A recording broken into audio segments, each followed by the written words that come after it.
സുഹൃത്തുക്കളെ നമസ്കാരം. മറ്റൊരു കുഞ്ഞു വീഡിയോയിലേക്ക് സ്വാഗതം. കുറേ കാലമായി മുടിയൊക്കെ നീട്ടി വളർത്തിയ ഒരു മനുഷ്യൻ വീഡിയോയിലൂടെ പുരുഷ കമ്മീഷനൊക്കെ പറയുന്നു, നാമൊക്കെ കേൾക്കുന്നു. മിക്കവരും ഈ വീഡിയോ സ്ക്രോൾ ചെയ്ത് മറ്റ് രസമുള്ള വീഡിയോകളിലേക്കൊക്കെ പോവുകയായിരുന്നു പതിവ്. ഇപ്പോഴാണ് ആ മുടി നീട്ടി വളർത്തിയ മനുഷ്യൻ്റെ വീഡിയോയുടെ പ്രസക്തി അറിയുന്നത്. അതായത് പുരുഷ കമ്മീഷൻ്റെ ആവശ്യകതയെക്കുറിച്ച് നാമൊക്കെ ബോധവാന്മാരാകുന്നത്. സ്ത്രീകൾ പോലും ഇക്കാര്യത്തിൽ ബോധവതികളായിരിക്കുന്നു. നമ്മുടെ ദീപക്കിൻ്റെ കോഴിക്കോട് നടന്ന വിഷയത്തെക്കുറിച്ച് ഭാരം സഹിക്കാനാവാതെ ആത്മഹത്യ ചെയ്ത ദീപക്കിനെക്കുറിച്ച് ഒരു വാക്കുപോലും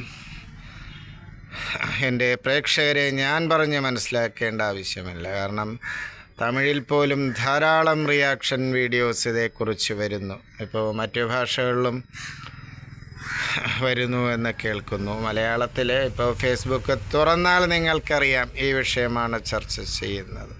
അത് ചർച്ച ചെയ്യപ്പെടേണ്ടതാണ്. അതിനുള്ള പ്രസക്തി അതിനുണ്ട് താനും. ഏതായാലും ശ്രീ മുകേഷ് നായരും ഷജിത് കുമാറും അല്ലെങ്കിൽ ശ്രീ രാഹുൽ ഈശ്വർ തുടങ്ങിയവർ പുരുഷ കമ്മീഷൻ എന്നൊക്കെ പറയുമ്പോൾ പുരുഷന്മാർക്കും സ്ത്രീകൾക്കുമൊക്കെ ഇതിൻ്റെ ആവശ്യകത ഉണ്ടോ എന്ന് ഉള്ളിൻ്റെ ഉള്ളിൽ ഒരു ചെറിയ വിഭാഗത്തിനെങ്കിലും തോന്നിയിരിക്കാം. ഏതായാലും ഇപ്പോൾ അതിൻ്റെ ആവശ്യകത നമുക്കൊക്കെ മനസ്സിലായി. ഈ ഷംജിത എന്ന് പറയുന്നവൾക്ക് തക്കതായ ശിക്ഷ ലഭിക്കുമെന്ന് പ്രതീക്ഷിക്കാം. അവൾ അർഹിക്കുന്നു. ഏതായാലും ഈ ശ്രീ ദീപക് എന്ന് പറയുന്ന വ്യക്തി ഇത്രത്തോളം ഒരു ലോലാഹൃദയനായിപ്പോയി എന്നതിലാണ് വിഷമം. ഇപ്പോൾ ചെറിയ വിഷയങ്ങൾക്കൊക്കെ ആത്മഹത്യയാണ് ഒരു പരിഹാരമായി സ്വീകരിക്കാൻ താല്പര്യപ്പെട്ടിരുന്നുവെങ്കിൽ എന്നാൽ ലോകത്ത് ജനസംഖ്യയുടെ വലിയൊരു വിഭാഗം കാണില്ലായിരുന്നു, പ്രത്യേകിച്ച് പുരുഷന്മാർ.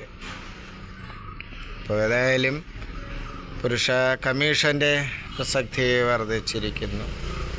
സോഷ്യൽ മീഡിയയുടെ കൈകാര്യം ചെയ്യുന്നത് വളരെ സൂക്ഷിച്ച് വേണമെന്ന് ഈ കാര്യങ്ങളൊക്കെ ബോധ്യപ്പെടുത്തുന്നു.